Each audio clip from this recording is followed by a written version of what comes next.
Sorry about that. We had some technical issues here, but we are so glad to hopefully have you join us back on this feed. As I was saying, we are in the governor's suite of offices. Our current governor, of course, is Mike DeWine. And this space, we wanted to come in to talk about Lucy Webb Hayes. Because her husband, Rutherford B. Hayes, was actually governor of the state of Ohio for a record 3 terms at the time. Now, back then, terms were 2 years, so he served still less time than typical governors in Ohio who will get reelected will serve, but a very big feat at his time. Now, Lucy Webb was born in 1831, August 28th, in Chillicothe, Ohio. Now, she grew up with her Webb family. They were a very staunch family. They believe her grandfather was very religious, very Methodist, and he also was a very big believer in not drinking alcohol, not consuming alcohol. So he made actually Lucy and her siblings and any of his grandchildren really sign a pledge that they would not drink alcohol. Because that was a big thing at the time. Alcohol was the drug of choice, some could say, for the United States at the time, and alcoholism was a big thing going around. So he was trying to save his grandkids from that and made her sign that agreement. Now, she was born in Chillicothe, Ohio, and she was well educated. She went to Miss Baker's School in Chillicothe, then Ohio Wesleyan Preparatory in Delaware, Ohio, where she lived as well.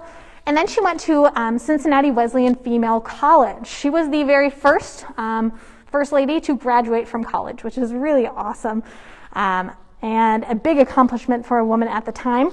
She was said to be very diligent in her studies. She studied geometry, geology, trigonometry, German, French, dancing, and music. So she was a very well-educated lady for her time. She met Rutherford B. Hayes through his mother and sister. I believe she met them first because their families knew each other, and they told Rutherford B. Hayes that we found your future wife. And at the time, she was 15, so she was a little young, and he was in college, or he was about to start college, and so he told them that definitely not going to do that. She's a little young. We'll wait. Years later, they met a few times in between, and he eventually came to look on her and her loveliness and began to start to court her. She was 21 years old. In 1852, they actually got married. They had been engaged for a year before that, but they got married in the Webb family home in Cincinnati because he had moved to Cincinnati to become a lawyer. They had 8 children, which is a lot of children, and unfortunately 3 of them passed away before they became 2 years old, as was common at the time.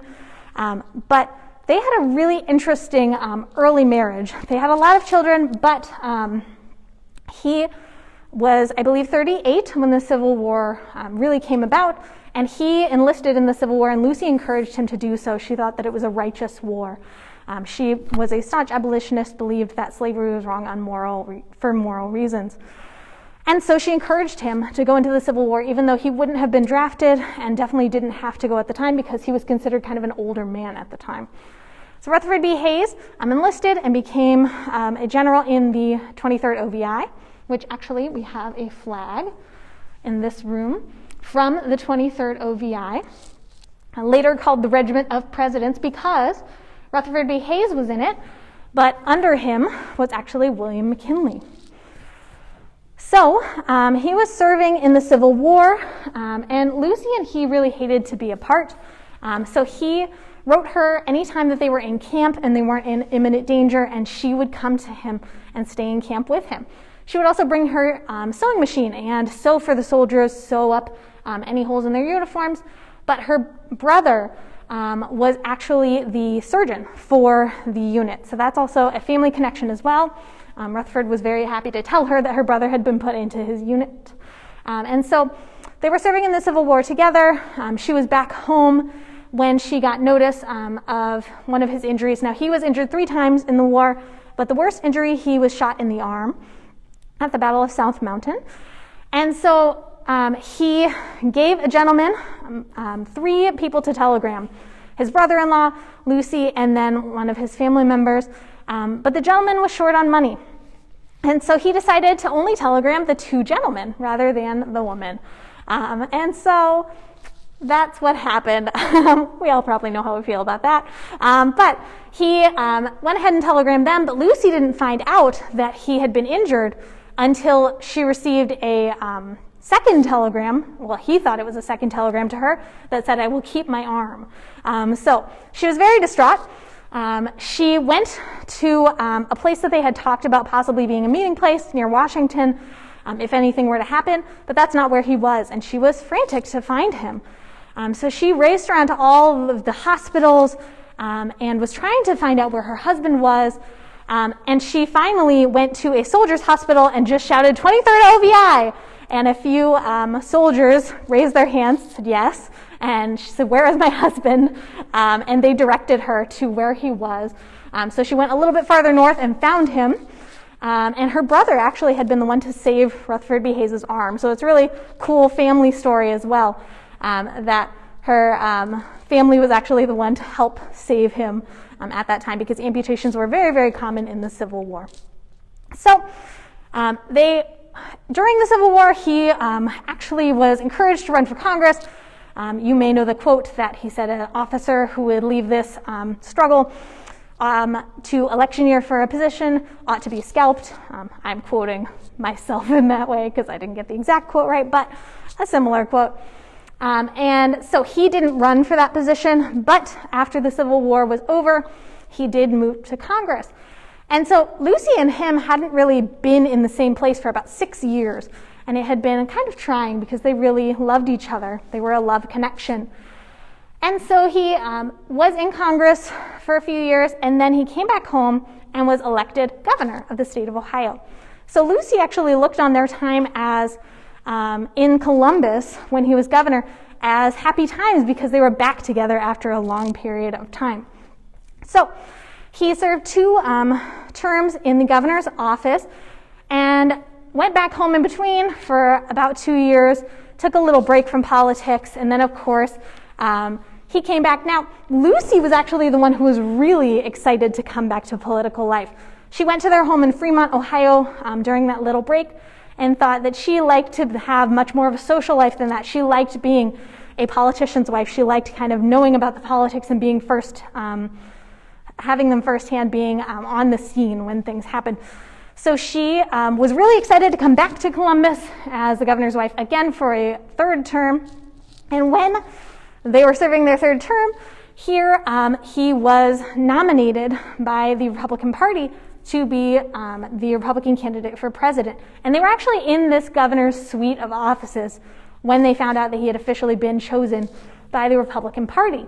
So this is where history was made. Lucy was with him. She was standing behind him. And there's some wonderful quotes about how regal and wonderful and young she still looked at the time, even though she was a mother of 8 at the time, or really 5 living children. So she went to Washington, D.C. with him and served as First Lady with lots of distinction. She is known for being a wonderful hostess. She loved the White House conservatories. She loved to tend the flowers and cut and make bouquets to send to soldiers' homes. Her causes were really the soldiers, the veterans, and then the orphans of the veterans. So she helped to build and start the orphans' home in Xenia, Ohio, which the building still stands today. So Lucy, after the presidency, went back to Fremont, Ohio with Hayes, and they were living a very happy little kind of calm family life. She tended to her pigeons. She loved pigeons, and so she tended to them every day. She was a big animal lover. And unfortunately, she passed away at 57 years old a few years before Rutherford died himself, and he was very sad to see her go because they had a true love connection. She was reinterred, though, at Spiegel Grove, which is their home in Fremont, Ohio. If you ever have the chance to go to Spiegel Grove, highly recommend it. That is a beautiful historic site, and you can see the home very much what it looked like when Lucy lived there, so pretty cool. If you have any questions about Lucy or other First Ladies that we're talking about today, feel free to ask them. I'm happy to answer them, or any other questions you have.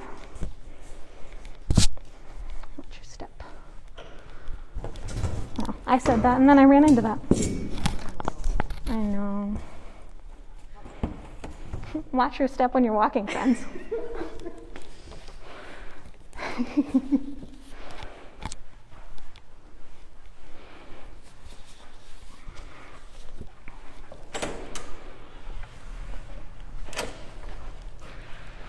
Now, when Lucy was still helping to serve, when she was on site at the encampments in the Civil War, she helped to sew up the uniforms as well, but she also helped her brother with surgeries and medical tending.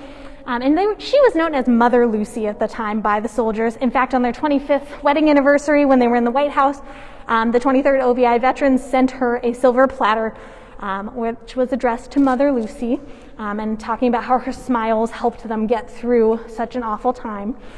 But one of her favorite soldiers was William McKinley. She was very excited for William McKinley. She actually had high hopes for who he would marry. She thought that he deserved a wonderful wife. And in fact, he did get a wonderful wife. Ida McKinley, as Ida Saxton as she was. Ida Saxton was born in 1849 in Canton, Ohio.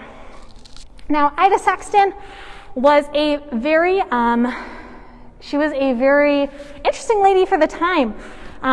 She was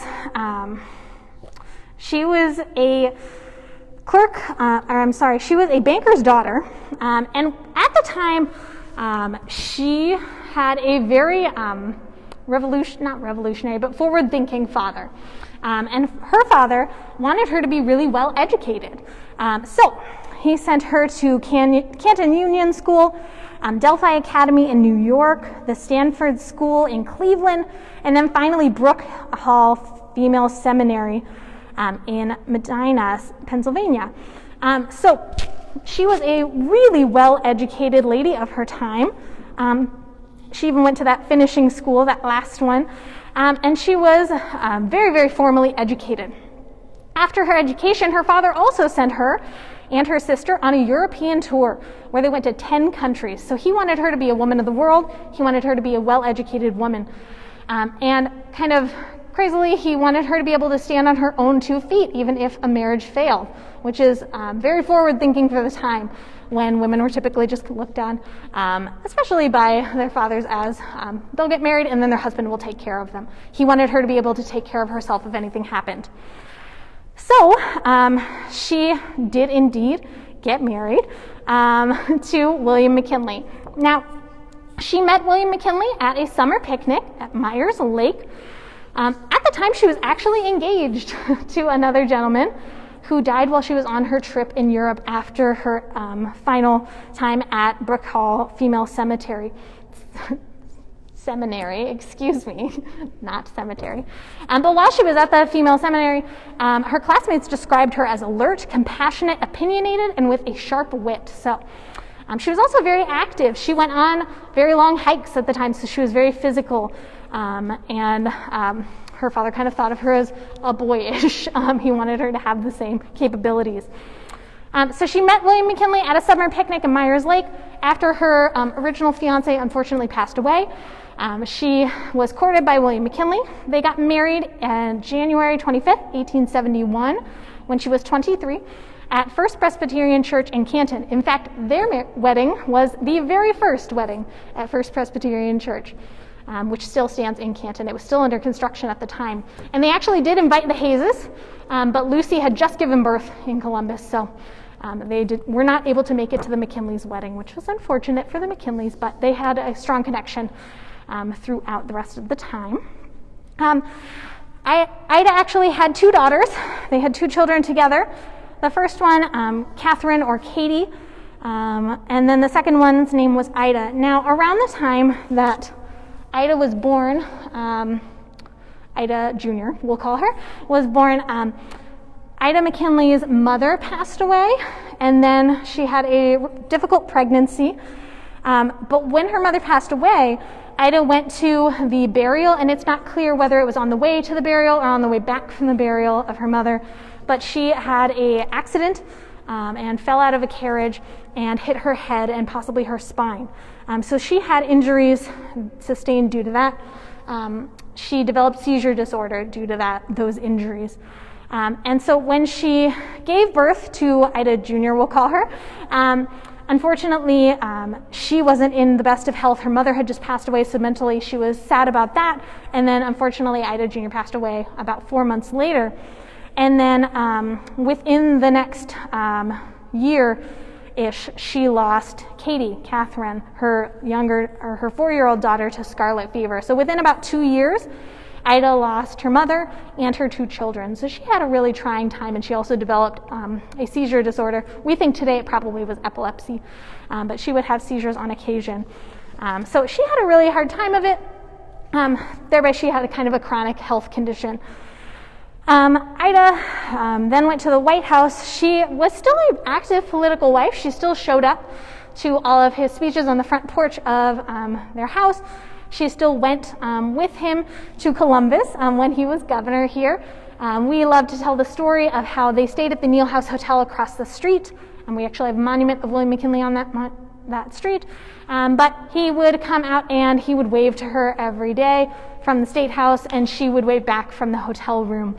And people came out to see them wave back and forth. So their love was kind of a public thing as well. They were very affectionate towards each other, but also they did use it politically. So it's kind of a cool way to make use of what you have. They had an affectionate marriage, and so they used it for his political gains as well. So unfortunately, as we all probably know, William McKinley was assassinated at the World's Fair in Buffalo, New York. She was with him at the fair, but she was not with him the day that he was shot by an assassin. And one of the first things he's reported to say after being shot is, "Be careful how you tell my wife." So he was very worried about her. He passed away a few days later, and she was very sad. There's a quote by her that was like, "I will never be happy again," or something like that. So she was definitely in mourning for quite a long time. She visited his burial site every day for years after he passed away. So she was a very devoted wife, and she really missed him and wanted to keep his memory alive. And so that's kind of was her legacy at that point. She wanted to remember her husband.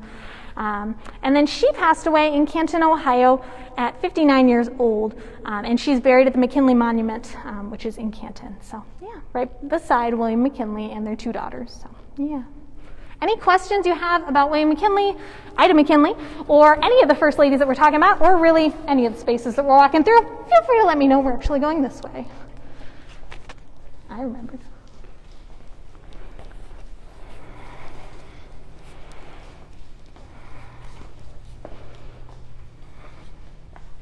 And we are walking through the rotunda. We were already in here to talk about Julia Grant, but it is one of our favorite, most beautiful spaces. 128 feet up is the state seal.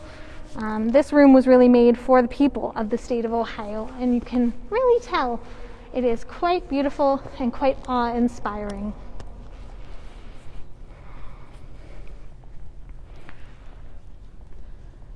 If you were to go up these steps, you would see the House chamber. The House and the Senate are still active. Even during the pandemic, they just try and obtain COVID protocols.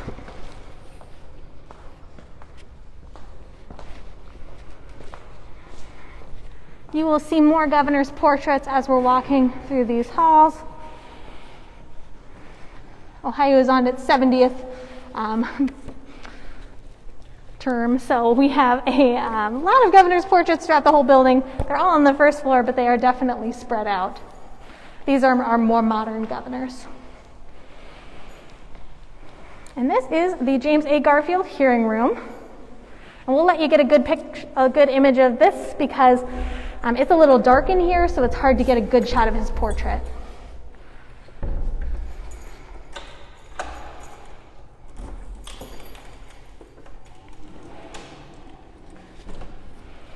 Thanks. All right. So you might want to look at the items in here. So James A. Garfield was president right after Hayes, and he was married to Lucretia Garfield. Her maiden name is Lucretia Rudolph. She was born in 1832 in Garrettsville, Ohio, so she is a true Ohioan. And Lucretia is a really cool person as well. She was educated at Geauga Public Primary School, Seminary, and then she went to Hiram Eclectic Institute. Her father actually helped to fund Hiram Eclectic Institute's foundation. And when she was there, she took Greek, and one of the substitute kind of teachers, who was also a student at the time but was ahead of her class, was James A. Garfield. So Garfield was kind of subbing in as a Greek teacher, and so he taught her Greek. And a few years later, she is actually teaching at the time. She was a French, algebra, Latin teacher at the Eclectic Institute, but she also later taught art and developed a interest and skill in art. But when she was teaching at the Eclectic Institute, she received a letter from her former Greek teacher. And after that, Garfield kind of courted her through letters. She went to his graduation, and then they were engaged for quite some time. Eventually, they got married when she was 26 years old on November 11th, 1858, at her parents' home in Hiram, Ohio. Now, she was a mother to 7 children, 2 daughters and 5 sons. Unfortunately, 2 of them did die young, Elizabeth, which was Trot, and Edward, their first and their last child, unfortunately, died young.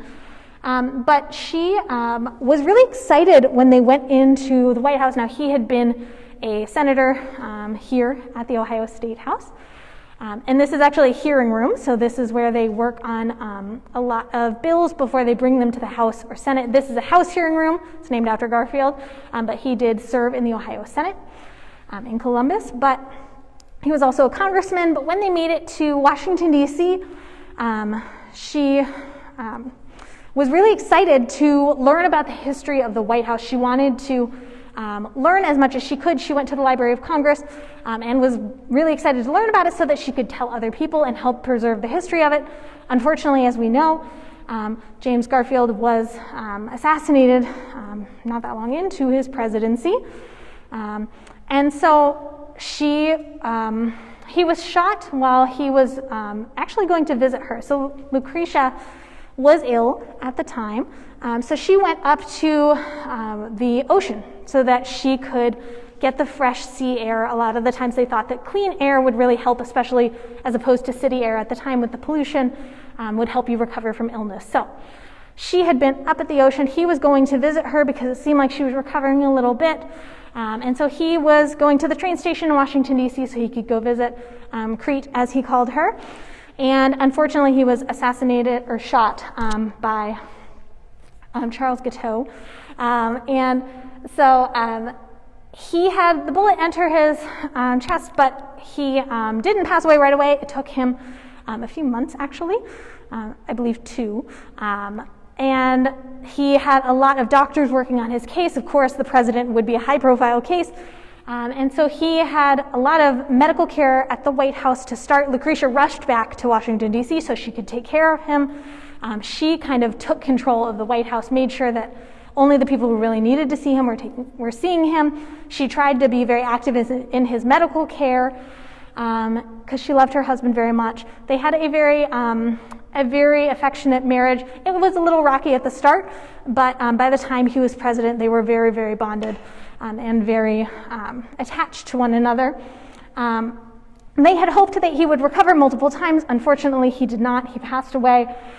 And Washington, D.C. and the whole country really looked on Crete, or Lucretia Garfield, as this really strong personality.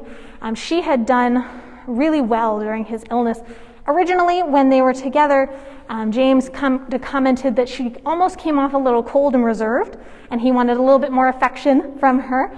But that served her really well when he was ill, because she kind of kept her inner turmoil to herself, and she presented a very strong, composed image to the country when they really needed it. So she was kind of looked on as a symbol of strength at that time when the country was very worried about what was going to happen.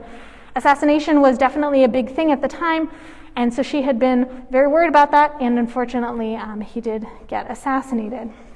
Now, she was still very young. I believe she was in her late 40s when Garfield passed away. And so after the assassination, she went back to her home in Cleveland, Ohio. Mentor? Yeah, I think it's in Mentor, Ohio, the Garfield home. Am I right? Look it up, Dana. We'll let you know. But I believe the Garfield home is in Mentor, Ohio. They had a Victorian home. She did expand it. She was very interested in architecture, so she expanded the home that she returned to. Her children were very close with her at the time.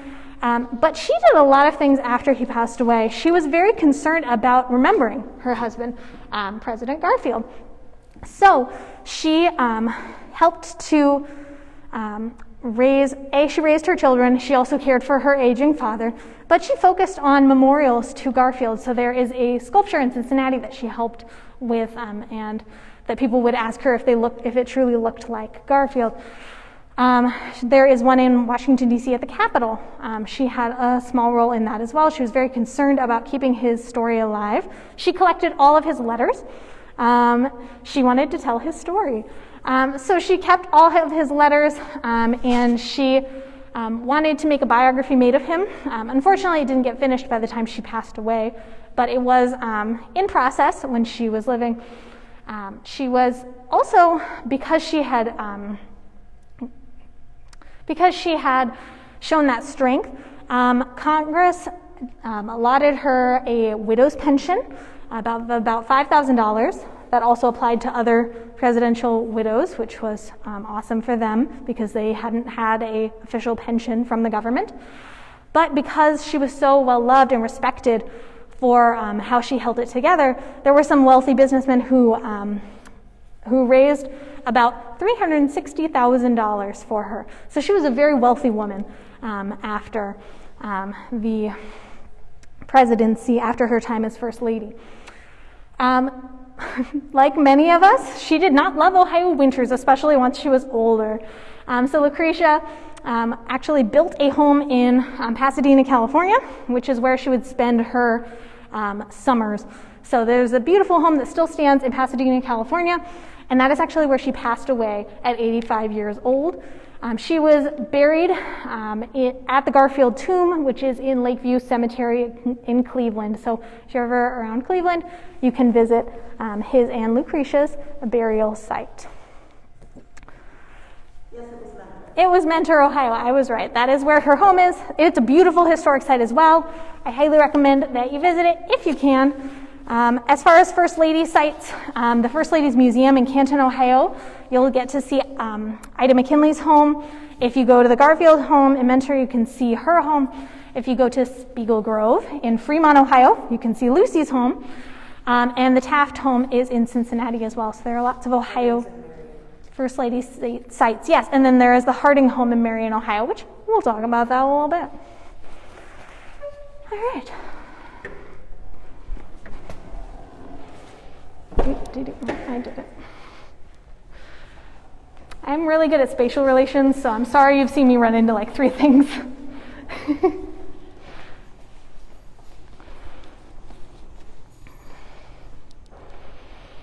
Again, we are walking by governor's portraits, and we'll talk about one of them after we hit this next room.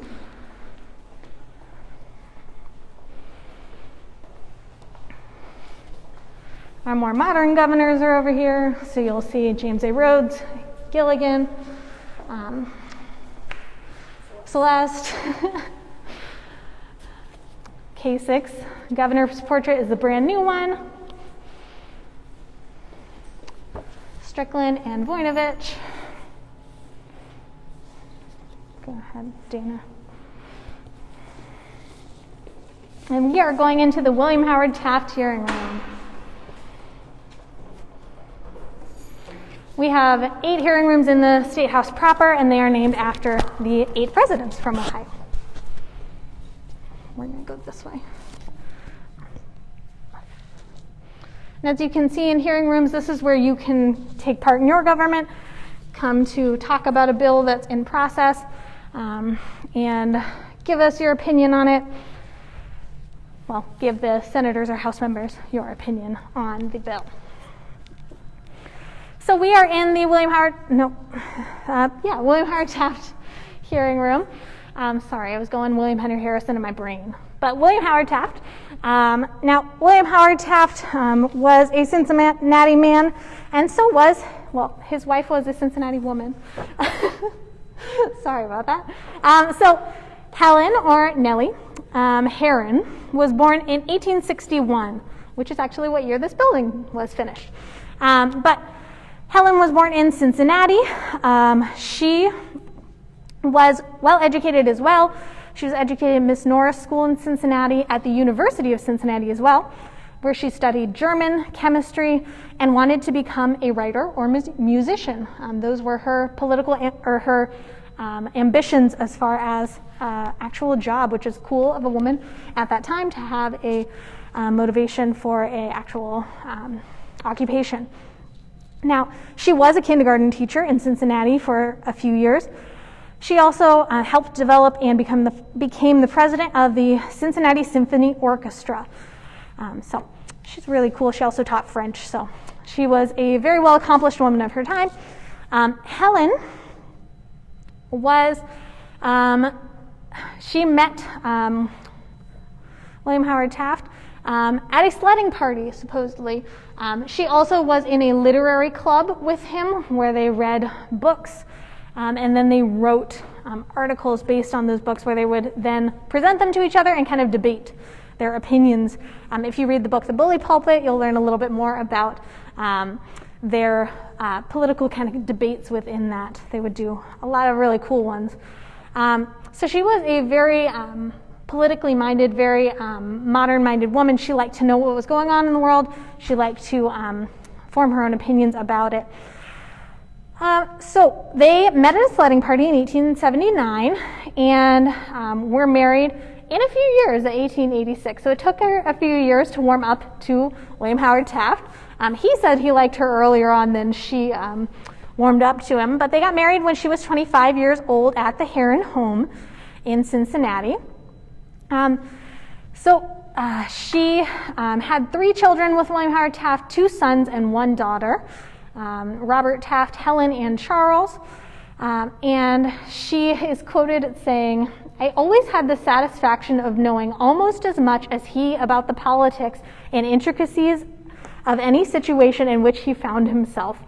And my life was filled with many interests of the most unusual kind." She was very, very politically minded. I really want to stress that. She was a really cool woman. Her family was actually very well connected to the Hayes family. Her father was a friend of Hayes, and so she actually visited the White House when she was still in school for about a week with her family, and is said to have had that kind of spark in her mind when she was in that house to think, well, I want to marry someone who will make me the first lady of this home. So she did marry someone that made her the first lady. So she married William Howard Taft. He was part of a very well-to-do family in Cincinnati, and a political family. His father was an ambassador, and so she kind of saw the possibility there. He was a lawyer. He loved the judiciary process. He wanted to continue to be a lawyer or work in the judicial branch of government. So she encouraged him in all of his kind of political moves. He was a judge for a superior court. She was encouraged that. But she didn't want him to stay in the judicial branch because she wanted him to be president. She wanted him to be more political in the legislative or executive branches than he was. So when he was nominated to become the ambassador to the Philippines, she pushed him to accept, and they moved to the Philippines. So she's really interesting because she lived in the Philippines as kind of the first lady sort of the Philippines, and she really took it to heart. She tried to learn the languages and the culture. She ate the food. She invited them to have an input in government. She invited them into her home at the time, which was kind of revolutionary. That's not how typically you dealt with what they called kind of foreign nations or territories at the time. So she was kind of a forward-thinking woman. So as First Lady, once he became president, she had a lot of causes. The first thing that she's most known for is the cherry blossoms. So if you go to Washington, D.C. in the spring, which is coming up, the Cherry Blossom Festival is a big deal. It was actually Nellie who had the arrangement with the city of Tokyo that they sent 2,000 cherry blossoms. Unfortunately, that first batch of cherry blossoms came dead and diseased, so that was very sad. But the city of Tokyo said, no, we'll send you them again, which was very kind of them. And they sent 3,000 this time. And Nellie had them planted around a space that they called the Speedway because cars would just go up and down. So she had those 3,000 cherry blossoms planted, and that's still, most of the cherry blossoms are those original cherry blossoms from when Nellie had them placed. Excuse me, I keep touching the mic. So I'm sorry about any sound issues with that. She is the first Lady to drive a car. She also changed over the president's driving what they called machines to a car. So back then they had horse-drawn carriages when she came into the White House, and they changed it so that he was driving around in actual vehicles. She is the first woman, the first Lady, to ride in her husband's inaugural parade.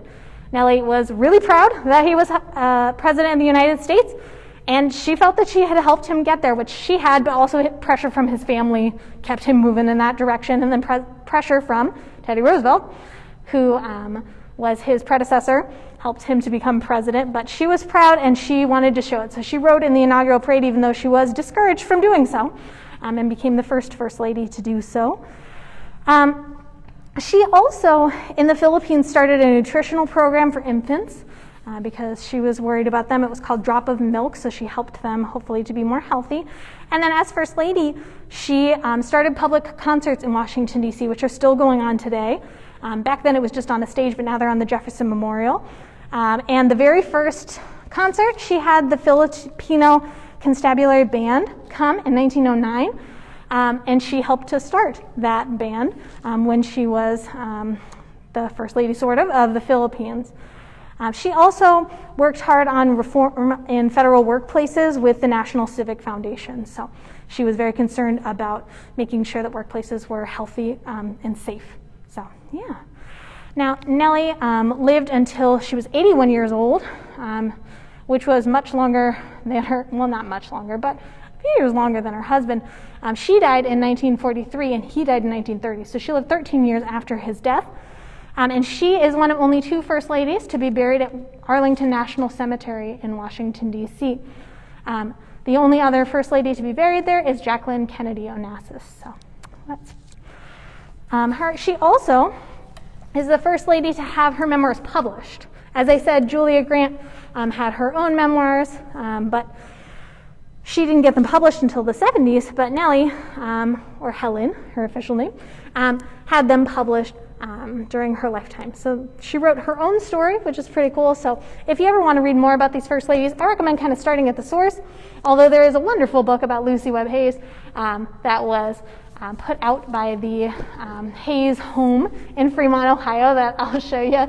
I read through that one, so you'll see my little post-it notes, but highly recommend that book as well if you're interested in Lucy Webb Hayes. So definitely there are options for First Ladies books out there. If you have any questions about Nellie, Helen, or any other First Ladies, or just what we're seeing today, the presidents, what have you, feel free to ask them in the comments, and I'll be happy to answer them as we go through.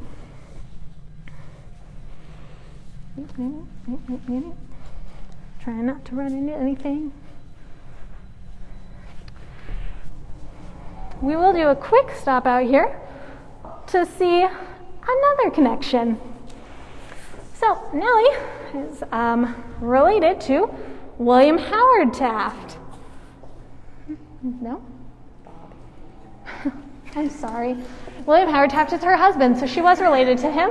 But this is Bob Taft. Excuse me. I am making it. It's Friday. But this is Bob Taft, who was governor of Ohio. He is still around. I believe he works for the University of Dayton right now. and he is a wonderfully jolly man.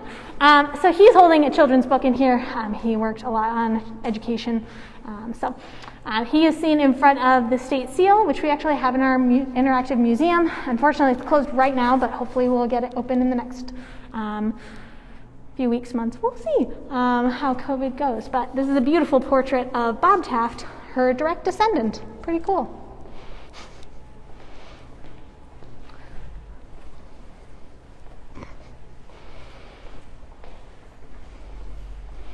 However, Bob is short for Robert, which is named after William Howard Taft's father, who was also Robert. And actually, I think Bob Taft's father is also Robert, so. Yep.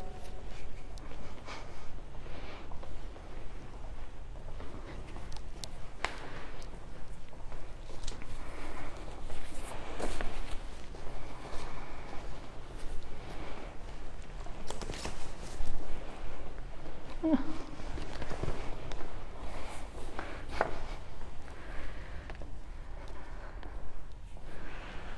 All right, so we are in the Ladies Gallery. If you have time this Women's History Month, come on down to the State House and take a look around the Ladies Gallery. Specifically, this room was made in honor of the women of Ohio, especially the women who have helped us in our rights and the women who have become active in politics. These first 6 women were the first 6 in Ohio's legislature. I'm not going to talk about them today because I'm talking about the first ladies of the state of Ohio who were also active in politics. So in here I wanted to talk about Florence Kling, who was born in 1860, August 15th, in Marion, Ohio. Florence Kling became Florence Harding later on. So she was also a really well-educated woman. Her father owned a hardware store and was the most well-to-do man in Marion, Ohio at the time, so they say. And so she was raised almost as a boy. Apparently her father wanted a son. She was the firstborn. They did have more children afterwards, which were sons. But because he wanted a son right off the bat, he kind of chose to raise her as a son. So she was raised very self-reliant, he said. She went to the Union School in Marion, Ohio, which was a primary school and a high school. She also went to the Cincinnati Conservatory of Music. She wanted to become a classical concert pianist from there, and so she studied classical piano. Her father encouraged her on this in case any marriages would fail. So kind of like Ida McKinley, he wanted her to be able to support herself if anything were to happen. That was definitely something that came into play a little bit later on. So she graduated from school and then actually ran off with Henry DeWolf.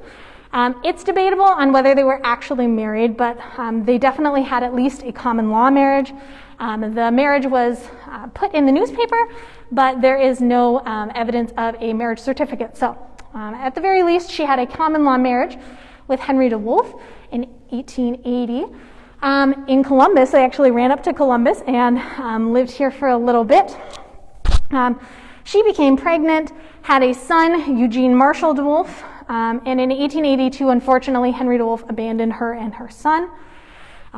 So she came back to Marion, Ohio. It's said to be a very sad story. She came back around Christmas, was too afraid to see her father, apparently slept in an unused building. Very sad story. But when she finally did speak with her father again, he hadn't condoned that marriage. So he said, "I'll take the child, but I won't help you out." So for the most part, she was on her own. So she became a piano teacher because of that education. So he really was right that it was good to teach her a skill. It definitely helped her later on. She became a piano teacher after the divorce to support herself. She had been a store clerk at the hardware store, and she had learned a lot of finance so that she could help to keep it. So this was not her first professional job. And when she was the piano teacher, she met Warren G. Harding. We don't know exactly how they met, but they were both in Marion, and it's kind of a small town. So they met, and apparently he didn't pursue her as much as she pursued him. She decided that Warren G. Harding was the one that she wanted. He was known to be a looker at the time. She fell for him and pursued him, and eventually they married in 1891, July 8th, in their new home in Marion, Ohio, which he had just had built for them. They got married. He owned the, give me a second, I'm sorry, my brain is failing. The Marion Star, yes, newspaper. And when he owned it, she went to work there. She became the business manager. So she did all of the behind the scenes kind of work. She hired newspaper boys. She actually helped start home delivery, which was not common at that time. She did all of the bookkeeping, which she was very diligent in, and it was very precise work. And then she also is credited with hiring the first female reporter in the state of Ohio, which is really cool. So she was definitely a women's rights advocate at the time, definitely believed in women's suffrage. And going off of that, Warren had his own political career. She definitely advised him and stayed active in it. He was in the Ohio legislature. He became a lieutenant governor or Senate president. You can look at it both ways because it was the same position at the time. And then he went on to be nominated for president. I'm just making a shadow on that. But she is credited as the first incumbent first lady to have voted for her husband. And that's a picture of Florence voting with Warren Harding behind her. So that's really cool. She was the very first lady to actually be able to vote for her husband and to have that right. Florence was a very active woman politically. Like I said, she was definitely front and foremost. She was active in his political career. They said that she every single day would go out onto the lawn of the White House and shake hands, that her hands would swell up so much from shaking hands with people that she would have to have ice packs and things like that. So she was a very active first lady. She wanted the people to be able to come into the White House. In fact, she opened up the White House. It had been closed to the public before her, and she cleared off the front lawn so that people could congregate there. They had sheep on the front lawn before then, and so she opened it up and made the White House much more publicly accessible. Florence had a kidney disease most of her life, and so she wasn't well all of the time. Her and Warren went on a train tour to the west so that they could see the United States and see the people. They really loved being front and center and visiting the people of the United States and becoming active in what was going on all across the United States. But perhaps they were a little too active. It definitely wore on their health. And unfortunately, Warren Harding passed away during his presidency in San Francisco, and he was brought back to Washington, D.C. So Florence lived a little bit longer, not a ton, so she actually passed away in 1924. So her illness also took a toll. Some historians believe that they both just worked so hard to be in front of the people. They had that front porch campaign. They never really stopped when they were active, and he was the president, and being so active and being with the people and shaking hands and things that they kind of both wore themselves out, and that their health got worse and worse. So unfortunately, she passed away in 1924 at 64 years old. She is buried with Warren at the Harding Memorial in Marion, Ohio. Now, she also brought back the Easter egg roll, which Mrs. Hayes started. So kind of connects our earlier first ladies and our later first ladies. I kind of wanted to end in the ladies gallery with a quote that we have up in here. So we have a quote that says, "Oh, I do hope the time is not far distant when females will feel and act as they are made for something more than to flutter and serve." And that's by Betsy Mix Cowles, August 11th, 1839. And I think that Florence and a lot of, especially the later, but definitely even some of the earlier first ladies, were very active politically and don't always get credit for that. So I wanted to kind of bring up that quote, that they definitely were doing more than fluttering and serving their husbands. So thank you so much for joining us on this tour. We definitely have more tours on our Facebook page, so follow us and like us so that you can see all of our First Ladies tours, not First Ladies, all of our Ohio State House tours. And if you have comments or questions, please feel free to keep commenting them even if you're watching this on a rewatch, and we'll be happy to answer them as they come in. So thanks so much, guys. I hope you have a great day and celebrate Women's History Month.